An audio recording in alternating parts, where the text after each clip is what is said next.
Como foi que eles destruíram a Lava Jato? Quais foram os punhais que eles colocaram nas costas da Lava Jato? Assim, as leis, os trâmites. O que fudeu? Monarca, Foi um muita grande coisa. pacto nacional que eles fizeram. Rapaz, grande pacto nacional foi, né, o Jucá falava, né, vamos fazer o pacto nacional com o Supremo, com tudo. Eu vejo várias decisões que foram adotadas nos vários poderes que foram retrocessos e que minaram a nossa capacidade de combater a corrupção e que minam os resultados dos processos das investigações até hoje. Então, quando a gente olha para 2019 começou em março com uma decisão do Supremo Tribunal Federal que mudou uma regra. Então imagina que você está lá no jogo de futebol e chega no final do jogo, tá lá, vamos dizer, tá 3-1 pro Palmeiras. O Palmeiras fez 3 gols de pênalti.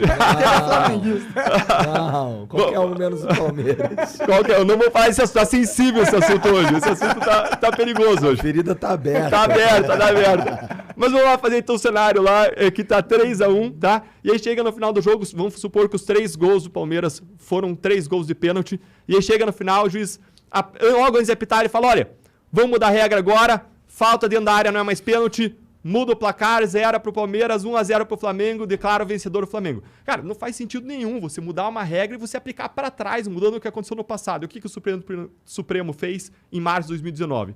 Ele mudou uma regra que existia, que era a regra de que quando existia um crime de corrupção e parte do dinheiro ia para a campanha eleitoral, ou seja, existia um crime de caixa 2 eleitoral, da justiça eleitoral, e parte do dinheiro ia para o bolso do envolvido, que era o dinheiro da corrupção, que ia para o bolso do cara. Então, quando a corrupção gerava dinheiro que ia para o bolso e gerava dinheiro que ia para a campanha, o entendimento pacífico era de que isso tramitava na Justiça Federal. O STJ tinha esse entendimento pacífico.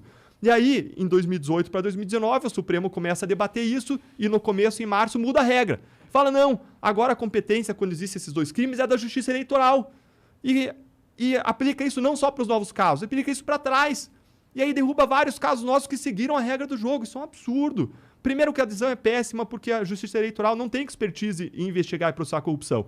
Isso acaba quase anistiando grande parte dos casos de corrupção. Veja que a Justiça Eleitoral tem um grande rodízio de juízes e promotores porque ela não tem quadros próprios. Não tem que você fazer uma lava-jato 6, 7 anos da Justiça Eleitoral. Ela não tem especialidade nisso. É um crime muito complexo, difícil de ser investigado, apurado, processado. Então precisa de uma expertise própria nesse assunto para você trabalhar com isso. A Justiça Eleitoral não tem. Então é muito ruim para os novos casos. Mas pior, se você vai mudar a regra, você tem que aplicar disso da agora para o futuro. Senão você destrói todo o trabalho feito. E destruiu. Anulou o caso Passadina, em que o Tribunal de Contas apontou o superfaturamento de 700 milhões de dólares. Anulou o mensalão mineiro, que é um caso que não era lava-jato, que é um caso de 97 e 98 ligado aos tucanos. Anulou um caso da Paraíba, Operação Calvário, ligado a um governo do PT. Anulou Operação Integração, ligado ao PSDB do Paraná, em que parte do dinheiro desviado dos pedágios foi para campanhas eleitorais. E anulou o caso Eduardo Cunha. E vai anular outros casos. Por quê? Porque se você voltar lá em Paulo Roberto Costa já falava, parte do dinheiro era para investir na campanha, parte ia para o bolso dos envolvidos. Você olha lá Pedro Barus, com o gerente da Petrobras, ele tinha 100 milhões de dólares em contas no exterior. O STF já sabia disso, mas não ligava até ser politicamente interessante que eles ligassem. Eu tô falando isso, não é você. Excelente, Mário. Excelente. Ótimo. A minha percepção, não tenho certeza disso. Alguns têm mais liberdade de expressão, outros menos. Né? Isso aí, né? Então, se mudou a regra e aplicou para trás. Ainda que a gente seguisse a nova regra para refazer tudo, quem garante que daqui a 5 anos não vão mudar a regra de novo? A gente vive num sistema que tende a anular tudo. Então isso foi o começo, em março de 2019. Depois, em junho e julho de 2019, o ministro Toffoli larga uma decisão suspendendo todos os casos de lavagem de dinheiro do país. Mais de 900 investigações, mas eu acho que a conta foi modesta. É muito mais do que isso. Foram suspensas por quase 6 meses, correndo prescrição. Ou seja, quando uma investigação demora muito, ela é derrubada porque demorou muito, simplesmente. E suspendeu por 6 meses, num caso envolvendo o filho do presidente. Aí, em outubro... Qual que é a justificativa de fazer algo nesse sentido assim? Eles não precisam, eles são STF, eles são reis, porra. Mas é que, rei não precisa justificar o que ele faz, ele só faz, ele é dono do poder. Igor, para ser bem assim, realista, direito não é matemática. Você sempre pode ter posições para 2 sentidos diferentes sobre uma coisa. E qual é o problema? O problema é que o nosso sistema, o fato de existir duas posições, faz com que a gente perca sempre. Por que isso? Porque o cara vai questionar qualquer caso criminal, qualquer investigação e qualquer processo em 3 instâncias. Nós somos o único lugar do mundo com 4 instâncias de julgamento. O único lugar do mundo. E, cada vez que o réu ganha, não tem recurso para o Ministério Público. Sempre que ele ganha no habeas corpus em qualquer tribunal, não tem recurso. Então faz a conta matemática. Digamos que tem uma posição em que seja 50% de chance de cada um pensar de um jeito.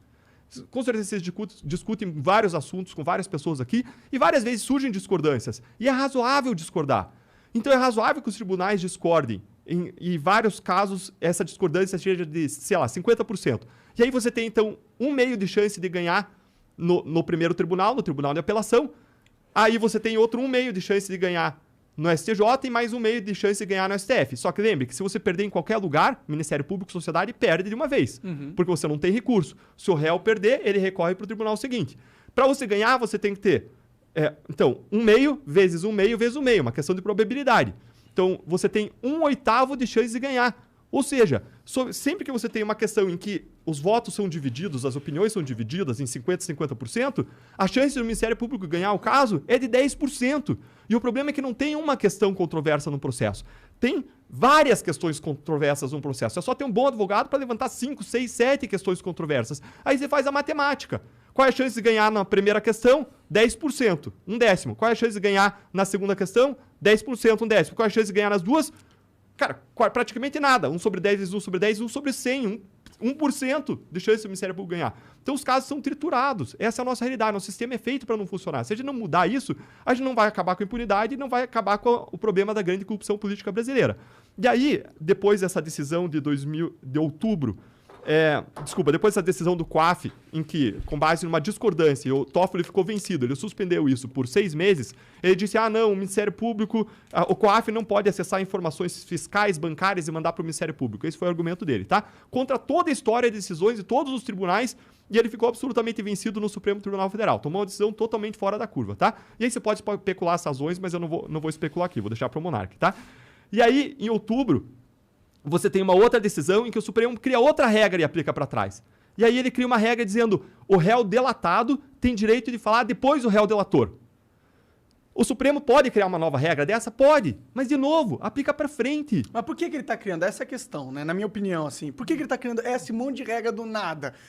Claramente... Pra aplicar pra trás, pra fuder com os processos. Exatamente. O STF, na minha visão, ele age como um órgão em prol da corrupção. Tá ligado? Pode não ser a intenção deles, mas o resultado é esse. Agora, eu duvido qual é a intenção deles. Eu sou cético. Eu não acho que eles são bonzinhos. Essa é a intenção que eu acho que eles têm, entendeu? Monark, esse é o ponto que você colocou. Qual o efeito dessas decisões sobre investigações e processos? E com certeza atrapalham o combate à corrupção. Mas não parou aí. Criou uma nova regra dizendo isso, aplicou para trás.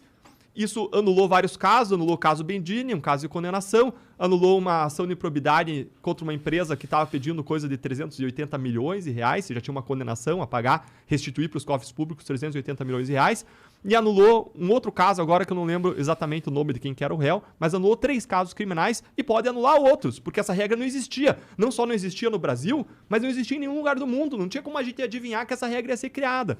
E até o Supremo pode criar novas regras, mas a gente fere uma segurança jurídica básica. Você criar regra e aplicar para trás. Acaba com a nossa possibilidade de ter um resultado positivo para a sociedade. Mas como se não bastasse isso, em novembro de 2019, o Supremo veio e decidiu que não podia mais prender depois do julgamento da segunda instância, depois da condenação. Só pode prender depois do julgamento nas 4 instâncias e infindáveis recursos.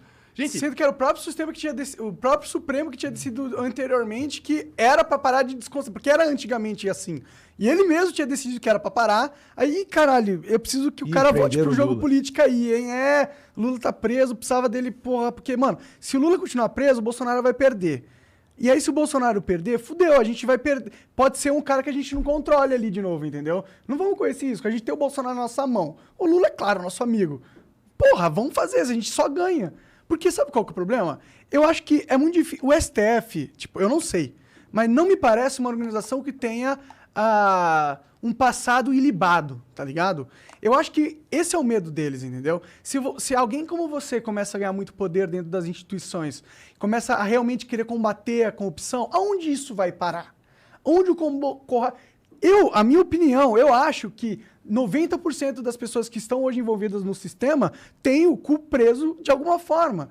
E aí, como que você, controlando o sistema, vai deixar que um câncer, que é o combate contra a corrupção, aumente e mate o teu sistema maravilhoso de mamata infinita? Tem uma interpretação muito boa de um juiz lá do Paraná. Monarca tá tentando Sem dó, né? Sem dó. Tentando fuder, Deus. Não, isso é minha opinião. Isso sou eu que penso. Eu penso isso. Bom, obrigado, Monarca. Então, se você olhar para essas regras, um juiz do Paraná ele divulgou artigo falando o seguinte: o Supremo Tribunal Federal, desde a Constituição de 88 até 2009, permitiu a prisão em segunda instância. E quando que ele mudou e proibiu? Exatamente quando tinha o processo do mensalão, vários casos estavam sendo desmembrados para a primeira instância e várias pessoas poderosas poderiam ser presas. E aí ele proibiu a prisão em segunda instância. E aí deixou sem poder a prisão em segunda instância. Aliás, ele fez num caso, adivinha o que aconteceu? No exato caso em que o Supremo proibiu a prisão em segunda instância. Era um caso de um fazendeiro que tinha atirado numa pessoa, era uma tentativa de homicídio ou um homicídio, mas acho que era uma tentativa. Um fazendeiro atirou em alguém que ele entendeu lá que cantou a mulher dele numa festa lá. E esse crime já tinha acontecido há mais de década. E o que aconteceu com esse caso? Ele prescreveu no STJ, na terceira das 4 instâncias. Ou seja, demorou tanto tempo que não teve punição nenhuma.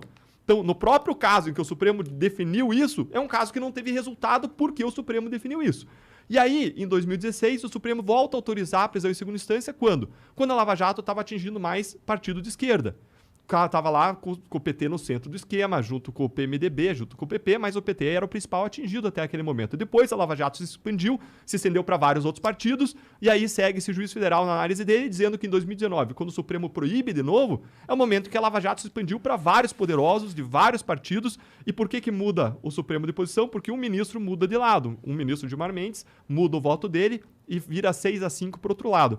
E aí, essa análise do juiz André, lá do Paraná, juiz federal muito, muito bom, muito competente, na análise dele, ele fala, olha, fica parecendo que o Supremo está se inclinando conforme os ventos políticos, o que não é bom para a credibilidade do Supremo, não é bom para a credibilidade da Justiça. Tá parecendo pra caralho isso aí, eu digo de passagem. E isso atrapalha demais. Atrapalha não só porque a gente não alcança a justiça em relação aos poderosos, Igor e Monark, mas atrapalha porque a gente não consegue mais fazer colaboração premiada.